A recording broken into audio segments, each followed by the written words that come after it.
어제 모처럼 제가 그 교회 주변에 있는 식당에 혼자 가서 점심을 먹었습니다.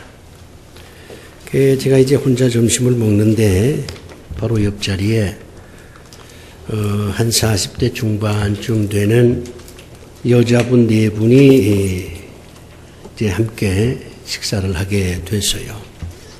뭐 일부러 들으려고 해서 들은 건 아닌데 요즘 그 여자분들 목소리가 굉장히 크잖아요. 그러니까 이제 4분이 또 모여 앉아서 여러 가지 얘기들을 많이 하더라고요. 주로 이제 가정 얘기, 남편 얘기, 자식들 얘기, 또 이런저런 잡다한 얘기들을 하는데 한참 얘기가 무르익더니만은 한 분이 이런 얘기를 해요. 요즘 그야말로 꽃이 만발한데 저 남쪽 지방으로 꽃 구경을 좀 가자. 이렇게 제안을 해요. 그랬더니 또 한 분이 그거 괜찮겠다고. 그래서 여러 가지 얘기들을 하는데 언제 가냐?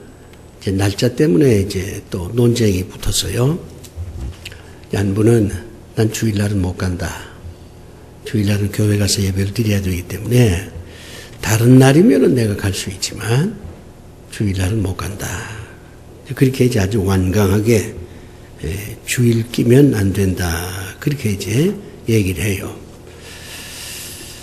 또 한 분이 굳이 남쪽으로 갈 필요가 있겠냐. 요즘 우리 주변에 얼마나 꽃이 많이 폈는데 어린이 대공원도 꽃이 만발하고 워커힐도 꽃이 만발하고 이제 굳이 무슨 꽃 구경하기 위해서 남쪽으로 갈 필요가 있겠냐. 여기서도 얼마든지 꽃 구경할 수 있다. 그런 얘기를 이제 또 해요. 제가 이제 먼저 자리에서 일어섰습니다. 어떻게 결론이 났는지 몰라요. 그래도 제가 그 얘기를 들으면서 기분이 좋은 거는 꽃 구경 가는 건 좋긴 한데 주일날은 안 된다. 이렇게 아주 강력하게 얘기하는 그런 여자분이 거기 한 분 계셔서 그 얼마나 듣기가 좋은지 몰라요.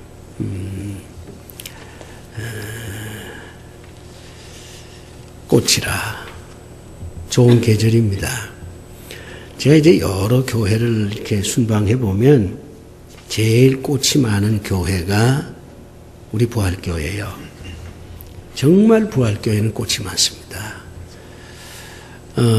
이 강단에 꽃이 있는 건 말할 것도 없고 여기저기 도처에 꽃들이 있어요. 제가 이제 그 담임 목사방에 들어가 보면 꽃이 없는 담임 목사방이 많아. 그런데 내 방은 항상 그저 사시사철 꽃이 피어 있어요. 그리고 저 카페 호랩 주변에 꽃이 상당히 많이 피어 있습니다. 지나가는 사람이 가다가 멈춰요. 그래가지고 꽃 구경하고 지나가는 모습을 제가 몇 번 봤습니다. 꽃이 많은 교회다. 좋지요. 그래서 제가 이제 그 주보에 그 꽃이라고 하는 한시 하나를 번역해서 실었습니다. 이 시를 보면요, 시인이 이렇게 노래를 해요. 책을 읽으면 복이 온다는 것은 예전에 다 내가 알고 있다. 그런데 꽃을 보면 어떤 복이 오겠느냐. 그런 이제 표현이 있습니다. 우리가 이제 책을 읽으면 지식을 얻지요. 복입니다. 그러면 꽃을 보면 뭘 얻습니까? 지혜를 얻습니다. 목련이 얼마나 아름답습니까? 근데 금방 시들거든요. 아름다운 것은 빨리 시드는구나. 그런 것도 배울 수 있어요. 벚꽃이 아름답지만 한 그루 한 그루 이렇게 따로따로 떨어지면은 별로 이렇게 시야에 오래 잡히지 않는데 이 벚꽃이 군락을 이루어서 쌍계사 같은 경우는 벚꽃이 약 1,400그루 정도 됩니다. 제주도의 왕벗 군락지는 그 벚꽃이 한 550그루 정도 돼요. 이렇게 이제 그 군락을 이루어서 이게 다 피니까 사람의 그 눈을 오래 붙잡는 거지요. 많이 모이는 것도 아름답구나 하는 것을 우리가 이 꽃들을 통해서 볼 수가 있습니다. 꽃 한 송이는 외로움이지만 꽃이 여럿이 함께 모이면 그게 아름다움이 되는구나 하는 것도 우리가 배울 수 있어요. 그래서 꽃을 보면 지혜를 얻습니다. 그런데 정말 중요한 것은 이 꽃은 내 마음에 피어 있어야 합니다. 어린이 대공원이나 무슨 쌍계사 계곡으로 갈 게 아니라 내 마음에 꽃이 있어야 돼요. 그러면 내가 어딜 가든지 꽃을 보면서 지혜를 얻을 수가 있습니다. 꽃이 피는 이 좋은 봄날에 여러분 가슴에 꽃이 피기를 바랍니다. 그러면 이 봄날은 그야말로 아름다운 봄날이 될 것입니다. 봄이 곧 지겠어요? 바로 여름이 올 것 같은데 이 짧은 봄을 지혜로 보내는 그런 여러분들이 되실 수 있기를 바랍니다. 제가 어제 9시 뉴스를 들으니까 미국의 그 부시 대통령 얘기가 나오더라고요. 이분이 8년 동안 미국 대통령 했잖아요. 그리고 이제 물러선 다음에 그림 공부를 했던 것 같아요. 그래가지고 자기가 8년 동안 만난 세계 여러 정상들의 초상화를 그려놓고 전시를 한다 그래요. 보니까 우리 이명박 대통령 그림도 있더라고. 거기에 푸틴 대통령도 있고. 내가 그걸 보면서 엉뚱한 생각을 하나 했어요. 그건 뭐냐면 예수님의 12제자를 누가 초상화로 그려서 전시를 해놓으면 누구 초상화 앞에 제일 사람들이 많이 모일까? 이제 그런 생각을 해봤어요. 아마 중세 시대라면 베드로나 요한이나 야고보 초상화 앞에 제일 많이 사람들이 모여 있었을 겁니다.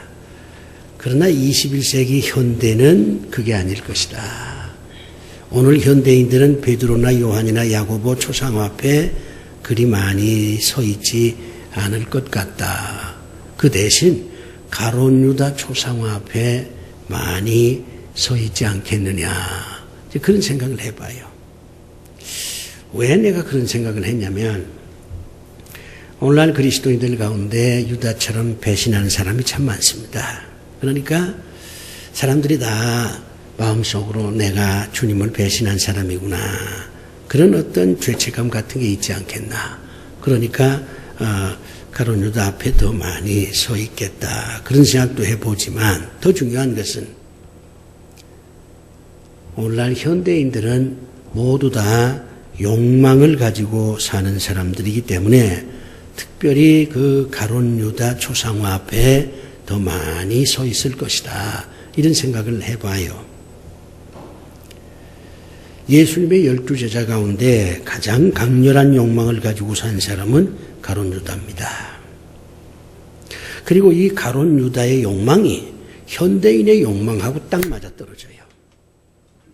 그렇기 때문에 현대인들은 이 가룟 유다 초상화 앞에 많이 서 있을 것이다. 그렇게 제가 예상을 한 것입니다. 욕망이란 뭡니까? 이게 좋은 겁니까? 나쁜 겁니까?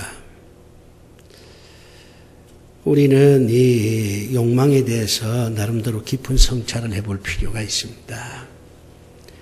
욕망 자체는 선도 아니고 악도 아닙니다.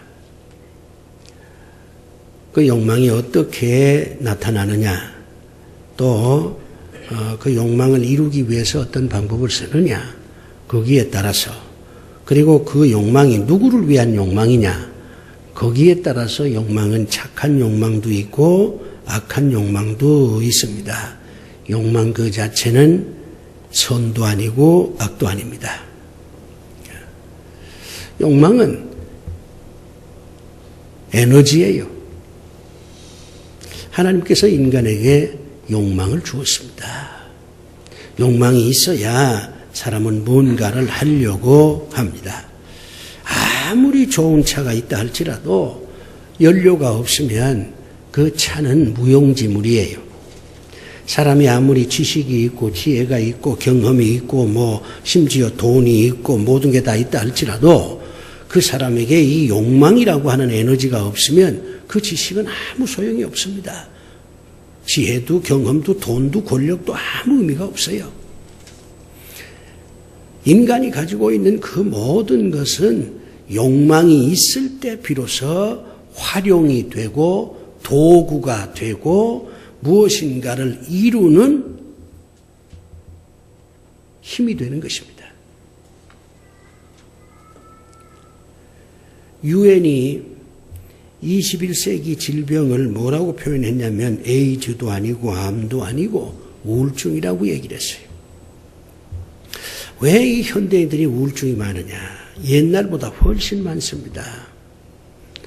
이제 정신과 의사 말을 빌리면요, 거의 60 몇 프로가 다 크고 작은 우울증에 걸려 있다. 그렇게 얘기를 해요. 이 우울증의 원인이 여러 가지가 있겠지만은 욕망을 가졌으나 그 욕망이 이루어지지 않아서 생기는 병입니다. 사람이 자기 멋대로 다 잘 되는데 무슨 우울증이 있을 수 있겠어요? 욕망은 있는데 그 욕망이 제대로 표현되지도 못하고 그 욕망을 이루질 못하니까 거기서 오는 좌절, 스트레스, 아픔, 외로움, 갈등 이런 것들이 결국에는 우울증을 만들어내는 것입니다. 근데 더 참 아이러니한 것은 우울증에 걸리면 욕망을 놔버려요.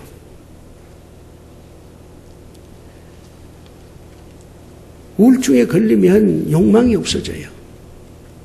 아무것도 하기가 귀찮습니다.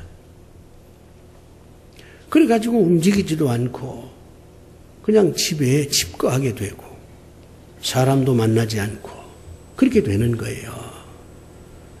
그러니까 이 현대를 사는 우리는 욕망이라고 하는 게 도대체 뭘까 하는 거에 대한 나름대로의 성찰이 반드시 필요합니다. 관리라는 말 많이 쓰잖아요. 현대는 관리의 시대다. 그렇게 얘기합니다. 가장 대표적인 게 건강관리입니다. 사람들이 다 자기 건강을 자기가 관리를 해야죠. 그래서 혈압이 오르면 바로 병원에 가야 되고 건강관리를 잘 해야 건강하지 않겠습니까? 인사관리라는 것도 있어요. 회사에 여러 직원들이 있는데 적재적소에 사람들을 배치를 해야 생산성이 높아지지 않겠어요? 그러니까 사장 입장에서는 인사관리를 잘 해야지요. 교인관리도 마찬가지예요. 교회가 교인들을 제대로 관리하지 못하면 교인들을 섬길 수가 없어요. 우리 교회에 등록한 사람이 600명인데 그 600명 가운데 지금 병으로 고생하는 사람이 누구냐? 이걸 교회가 몰라가지고서야 어떻게 병든 사람들을 돌봐줄 수 있습니까?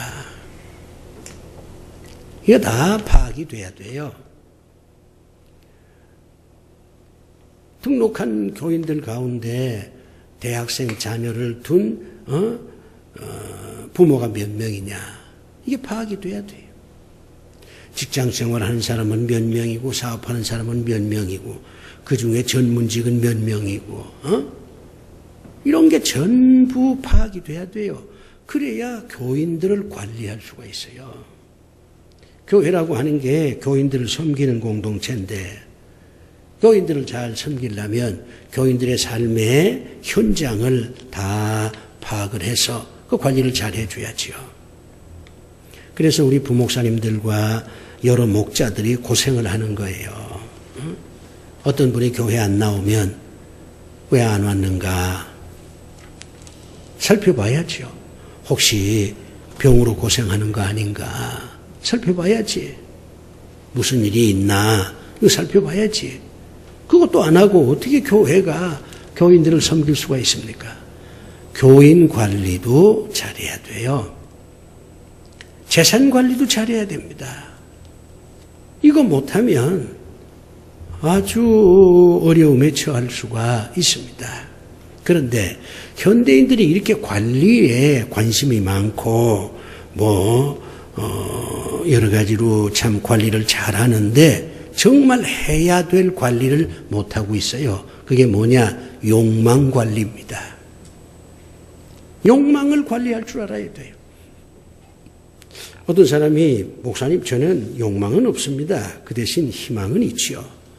그건 말의 유희예요. 욕망이나 희망이나 똑같은 말이에요. 욕망은 좀 직설적으로 표현한 것이고 또 욕망이라 그러면 듣기가 좀 거북하고 말하는 사람도 좀 낯뜨거우니까 그것을 언어로 다듬어서 희망이라고 표현하는 겁니다. 희망이나 욕망이나 실체는 똑같습니다. 그러니 나는 욕망은 없고 희망으로 산다. 그건 언어의 유희에 지나지 않습니다. 모든 사람은 욕망을 지니고 삽니다. 그런데 그 욕망을 잘 관리를 해야 돼요. 욕망 없다? 인생이 없는 겁니다. 욕망이 없다? 삶이 없다는 거예요. 욕망이 없다? 미래가 없다는 거예요. 욕망이 없다? 사랑이 없다는 거예요. 욕망이 없다? 신앙도 없는 거예요. 욕망 없는 인생은 존재하지 않아요. 그러니까 욕망을 가졌다고 하는 것에 대해서 부끄럽게 생각하면 안 됩니다. 문제는 이 욕망을 잘 관리를 해야 됩니다. 욕망 관리에 실패하면 망하고 욕망 관리를 잘하면 성공적인 삶을 살 수가 있고 보람 있는 삶을 살 수가 있습니다. 요즘 정도전이라고 하는 드라마가 유행이라고 합니다. 남자들이 많이 본다 그래요. 정도전은 이시왕조의 개국 공신임에 틀림이 없어요. 이성계를 부추겨서 고려를 무너지게 하고 이시조선을 세운 1등 공신입니다.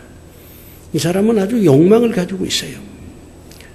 그 욕망에 충실해서 결국 고려를 무너지게 했습니다. 그러나 나중에 이 정도전이 욕망 관리를 제대로 못해서 태종 이방원에게 척살당해서 죽었어요.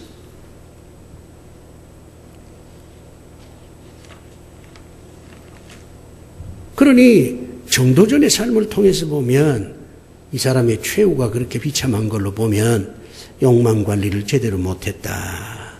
이렇게 결론을 내릴 수밖에 없어요. 반대로 퇴계 이황 같은 분은 욕망 관리를 잘했습니다. 명종이 이 퇴계를 굉장히 존경했어요. 그래서 그 안동 도산에 사는 이 퇴계를 자꾸 중앙 무대로 불려 올렸습니다.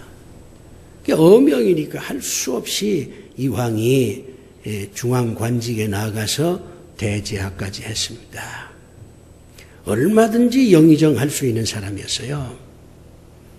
그런데도 이 퇴계는 영의정을 하질 않았어요. 당시의 조정을 보니까 이게 사색당쟁이 아주 얽히고 설키고 영의정이 돼봐야 그저 잘못하면 당파 싸움에 모함이나 당할 것 같고 정치는 아니다. 그래서 병도 없는데 병 들었다고 거짓말을 해서 고향으로 내려갔습니다. 그리고 도산서원을 세워서 거기에 많은 후배들을 길렀어요. 유명한 서해 유성룡도 이 퇴계의 제자입니다. 이율곡도 마찬가지. 퇴계의 제자였어요. 아니 이 퇴계라고 영의정하고 싶은 생각이 없었겠어요? 그런 야망이 왜 없어? 얼마든지 그 영의정 될 수 있는 분이야. 그렇지만은 자기의 욕망을 잘 관리해서 그는 낙향을 했고, 그래서 만고의 대학자로 그 자리매김이 된 것입니다. 욕망을 어떻게 잘 관리하느냐, 이게 문제예요. 가룟 유다의 비극은 그가 욕망을 가졌다는 데 있는 게 아니고 욕망을 잘 관리하지 못했다는 데 있어요. 가룟 유다는 현대를 사는 사람들과 똑같이 두 가지 욕망을 가지고 있었습니다. 첫 번째 욕망은 돈에 대한 욕망입니다. 오늘 현대인들이 다 돈에 대한 욕망을 가지고 있잖아요. 돈 싫어하는 사람 없어요. 옛날에는 말이죠, 돈 얘기를 별로 꺼내질 못했습니다. 창피하기도 하고 부끄럽기도 하고, 그러니까 속으로는 돈 얘기하고 싶어도 별로 잘 못했어요. 그러나 지금 그렇지가 않아요. 자본의 논리가 모든 걸 지배하는 사회이기 때문에 돈 얘기는 이제 자연스럽게 합니다. 오히려 돈 얘기 못하는 사람이 바보야. 능력이 있으면 능력에 맞게 대우를 받아야 된다. 이게 당연한 논리가 됐어요. 옛날에는 청빈이 아름다웠지만은 지금은 청빈은 무능의 결과입니다. 그건 우리 사회가 자본사회가 돼서 그래요. 가룟 유다가 돈에 대한 욕망을 가지고 있다는 그런 증거는 성경이 참 많습니다. 예수님을 팔아넘겼어요. 그런데 돈 받고 팔아넘겼어요. 이거는 가룟 유다가 돈에 대한 욕망이 굉장히 강했다고 하는 걸 보여주는 것입니다. 은 30이 구체적으로 얼마냐? 여기는 여러 가지 논쟁이 있습니다. 이게 정확하게 환산하기 어려워요. 대강 한 300만 원 정도 되지 않겠나, 이렇게 이제 추측을 해요. 자기 스승을요, 단 300만 원 주고 팔았어요. 30억도 아니야.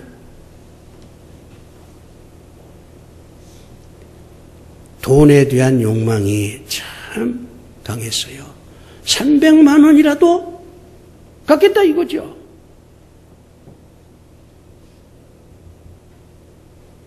오늘날 현대인들도 돈이라면, 돈 버는 일이라면 뭐든지 한다, 이런 사고를 가졌잖아요. 대기업들이 돈 되는 거라면 중소기업 하는 것도 다 대기업이 다 뺏어가서 지금 하려고 하는 거 아니에요? 옛날에는 교육자들도요, 이렇게 담임 목사하고 인터뷰할 때 사례금에 대한 얘기를 전혀 못 꺼냈어요. 그저 교회에서 일할 수 있다는 그 자체가 감사할 일이야. 근데 지금은 안 그래요. 이렇게 면접을 하면 사례를 얼마 줍니까? 이렇게 묻는다니까? 그리고 다음 주일부터 우리 교회에 와서 일하기로 다 약속했는데도 돈 더 많이 주는 교회가 생기면 글로 가버려. 약속이 소용이 없어요. 이제는 담임 목사가 돈 얘기를 먼저 꺼내야 돼. 한 달에 얼마 사례를 준다. 휴가는 1년에 몇 번 준다. 그러니 나와 더불어 함께 주님을 위해서 일할 수 있느냐? 이렇게 먼저 제안을 해야 돼. 신학교 졸업한 학생들이 시골로 가려고 안 그래요. 시골은 지금 텅텅 비었어요. 교육전도사들이. 안 가려고 그래. 왜 안 가냐? 사례비가 적으니까. 시골에 무슨 사례를 많이 할 수가 있겠어요. 그래서 우리 교단에서는 새로운 대책을 지금 논의하고 있습니다. 교인들 가운데, 집사나 권사, 안수집사들 가운데, 심지어 장로도 마찬가지입니다. 헌신적인 사람을 한 3개월 교육을 시켜서 교육 지도사 뭐 이런 명칭을 주어서 교회 학교를 평신도에게 맡기자. 이런 지금 정책이 올라와 있어요. 다 찬성하는데 지금 나만 반대하고 있습니다. 왜 반대하고 있냐? 괜찮은 아이디어긴 하지만은 그렇게 되면 이제는 신학생들이 갈 데가 없어요. 시골에서 그렇게 바람이 불기 시작을 하면 도시도 마찬가지입니다. 저부터도 그렇게 하겠어요. 교육전도사를 뭐하러 모셔? 우리 교인들 가운데 권사님이나 집사님이나 장로님들 가운데서 헌신적인 사람을 한 3, 4개월 직접 교육을 시켜서 교육 파트를 다 맡겨주지. 전도사의 명칭이라고 하는 것은 당회에서 임명하면 되는 겁니다. 그렇게 되면 서울에서도 이제 신학교 학생들이 어디 갈 데가 없어져요. 그래서 제가 반대를 하고 있는 거예요. 그런데 뭐 모든 분들이 다 그렇게 새로운 정책으로 나아가자 그러니 나 혼자 반대하기도 굉장히 어려워요. 이제는 돈 얘기를요, 아주 자연스럽게 얘기를 해요. 누구든지 안 하는 사람이 바보야. 자본의 논리가 우리의 가치 기준을 완전히 바꿔 놓았습니다. 이 가룟 유다는 돈에 대한 욕망만 있는 게 아니에요. 이 사람은 권력에 대한 욕망도 있습니다. 처음부터 권력에 대한 욕망을 가지고 주님을 따랐느냐? 난 그렇게 보진 않아요. 처음에는 순수하게 예수님을 따라서 제자가 됐을 겁니다. 그런데 이제 예수님을 따라다니다 보니까 이상한 현상을 보게 된 거예요. 예수님이 보통 분이 아니거든요. 예수님이 말씀하면 수많은 사람들이 아멘하고 뭐 할렐루야 하고 그 반응이요, 얼마나 열렬한지 몰라요. 게다가 예수님이 움직일 때마다 수만 명이 움직이는 거예요.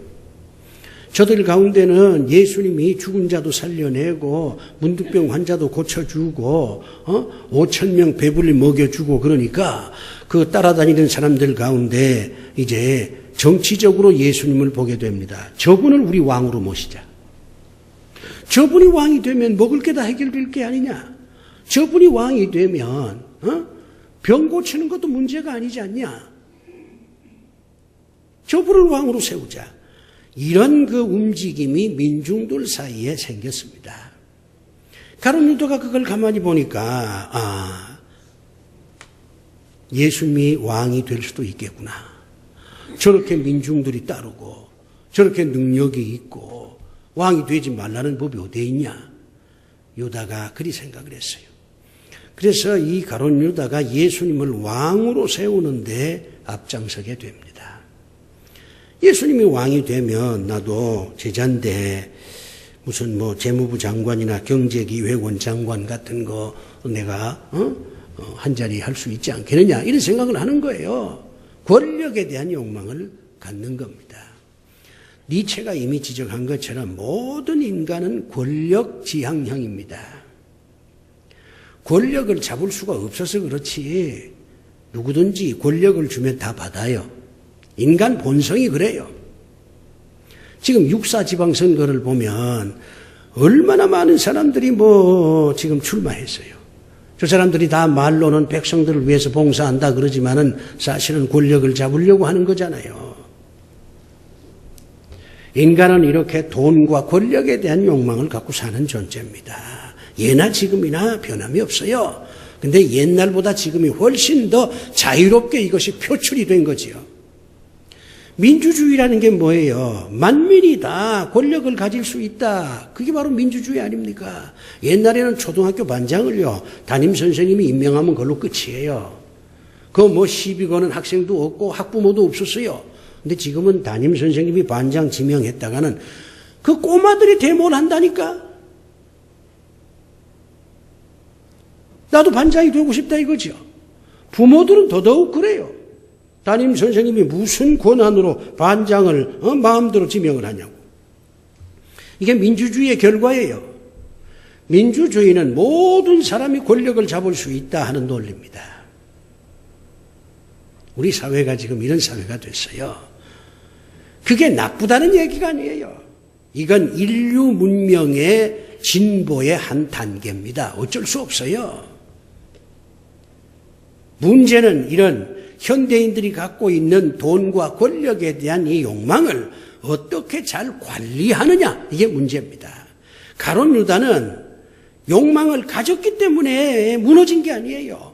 욕망을 잘 관리하지 못했기 때문에 무너진 겁니다. 스스로 목숨을 끊어야 하는 그런 슬픈 인생이 됐다 그 말이죠. 여러분들이 욕망이 없으면 안 됩니다. 여러분은 욕망을 가지셔야 돼요. 좀 잘 다듬어서 희망을 가지고 살아야 합니다. 삶에 대한 의지를 가져야 돼요. 한 번밖에 못 살잖아요. 하나님이 주신 인생이잖아요. 그런데 이것을 그냥 그대로 보내겠다? 이거는 큰 죄입니다. 그러니까 욕망을 가지고 사세요. 희망을 가지고 사세요. 그러면서 여러분이 가지고 있는 욕망과 희망을 잘 관리하세요. 잘 관리하지 못하면 가룟 유다처럼 됩니다. 그러나 잘 관리만 하면 여러분들은 인생을 보람있게 살 수 있습니다. 주님 말씀대로라면 풍성하게 살 수가 있습니다. 이제 우리는 마지막으로 그렇다면 이 욕망을 어떻게 관리를 해야 되느냐? 욕망 관리법을 알아야 합니다. 가룟 유다는 욕망을 가졌지만은 욕망을 잘 관리하지 못했어요. 그게 유다의 비극이었어요. 우리가 욕망을 잘 관리하려면요, 제일 먼저 해야 되는 게 기도 생활을 하는 것입니다. 성경에 보면 이 예수님의 제자들에 대한 여러 가지 내용을 전부 이렇게 종합을 해보면요, 가룟 유다는 기도하는데 굉장히 게으른 사람이에요. 우리가 이제 제자들에 대한 행적을 보면 주님께서 기도하러 갈 때는 요한과 베드로와 야고보만 데리고 올라갔어요. 이걸 어떻게 해석해야 되느냐? 이게 오랜 숙제였습니다, 저한테는. 예수님 제자가 12명인데 왜 3사람만 데리고 항상 기도하러 가느냐? 이건 편애가 아니냐? 그러니 어떤 사람들이 해석하는 것처럼 예수님이 특별히 3사람만 사랑했기 때문에 기도하러 갈 때는 3사람만 몰래 데리고 갔다. 난 그렇게 해석하지 않습니다. 그 다음에 왜 예수님이 기도하러 갈 때마다 3사람만 데리고 갔느냐? 그거는 이 3사람이 제자들 가운데 가장 중요한 일을 하는 사람이었기 때문에 3사람만 데리고 갔다. 이런 해석이 있어요. 베드로는 교회를 세울 사람이지. 야고보는 제자들 가운데 제일 먼저 순교해야 할 사람이지. 사도 요한은 끝까지 살아남아서 이단을 척결해야 될 사람이지. 그러니까 제일 사명이 크니까 예수님이 3만 데리고 다녔다. 이렇게 해석을 하는 겁니다. 나도 일정 부분 동의를 합니다. 근데 최근에 내가 성경을 읽으면서 아니다. 난 이제 이렇게 생각을 해요. 예수님이 12제자를 다 불러놓고 야, 나 기도하러 가겠다. 갈 사람 같이 가자. 그러면 그 중에 베드로와 요한과 야고보만 따라갔어요. 다른 사람들은 저 오늘 바빠서 못 갑니다. 전 오늘 뭐 이런저런 일 때문에 못 갑니다. 예수님은 강제성 지도력을 가진 분이 아니에요. 자의적으로 모든 것을 움직이게 하신 분입니다. 예수님이 12제자 모아놓고 나 기도하러 갈 테니까 갈 사람 같이 가자. 그러면 셋만 항상 따라다닌 거예요. 교회도 그렇잖아요. 기도원 가자 그러면 몇 사람만 가? 권사들 기도하러 가자 그러면 권사들이 다 가는 게 아니야. 장로들 보고 기도하러 가자 그러면은 아이 목사님 저는 그날 뭐 이런 일이 있어서 못 갑니다. 그래 못 가는 거예요. 가룟 유다는 기도 생활을 한 사람이 아니에요. 기도하면 욕망이 관리가 돼요. 기도하면 내 욕망의 실체가 뭔지를 알 수가 있어요. 우리는 욕망을 가졌지만 욕망의 본질을 모르는 경우가 많았어요. 내가 정말로 원하는 게 뭔지 이게 헷갈릴 때가 있다니까. 원하는 게 있기는 한데 그게 뭔지 정확하게 그 그림을 그리지 못하는 경우가 있어요. 본질을 몰라. 욕망을 이루는 방법이 어떤 것이냐? 이것도 기도를 해야 알 수가 있는데 기도 안 하면 욕망을 이루는 방법을 잘못 선택해요. 그러니까 망하는 거야. 욕망의 한계도 알아야 돼요. 욕망에는 한계가 있어야 돼요. 여기까지. 그 이상으로 넘어가면 죽는 겁니다. 기도 생활하면은 자신의 욕망의 한계가 어딘가 하는 걸 알 수가 있어요. 불행하게도 가룟 유다는 기도를 통해서 자신의 욕망을 관리하지 못했어요. 또 하나, 그는 말씀에 대해서 별로 관심이 없었습니다. 예수님께서 말씀을 하면 수많은 사람들이 아멘 하면서 할렐루야 했단 말이요. 그러면 이 가룟 유다는 예수님 말씀이 진리이기 때문에 수많은 사람들이 저렇게 환호성을 지르고 아멘하고 할렐루야 하는구나. 하나님의 말씀이 그리스도 예수의 입을 통해서 터져 나오는구나. 주님이 전한 말씀에 관심을 기울여야 되는데 그는 교인들, 사람들의 반응에 더 관심이 많았어요. 할렐루야를 몇 사람이 하느냐, 아멘이 얼마나 소리가 크냐, 민중들의 반응이 어떻게 움직여지느냐, 거기에 더 관심이 많았던 거예요. 저렇게 환호하는 민중들을 뒤에서 잘 선동만 하면 예수를 왕으로 세울 수 있는 원동력이 되겠구나, 이렇게 본 겁니다. 우리가 그렇지 않아요. 어떤 사람이 병 고쳤다 그러면 병 고친 사람에게 관심이 많아. 병을 고쳐준 하나님의 능력에 관심이 있는 게 아니라 말씀에 관심이 없고 말씀을 깨닫지 못하니까 욕망 관리가 안 된 거예요. 사랑하는 교우 여러분, 봄날에 우리가 다시 한번 욕망을 새롭게 가질 필요가 있어요. 얼마나 아름다운 인생이에요. 이 아름다운 인생을 내가 한번 제대로 살아보겠다, 그렇게 생각하면 안 됩니까? 뭐에 눌려서, 뭐에 제한을 받아서, 뭐가 무서워서 이 한 번밖에 못 사는 인생인데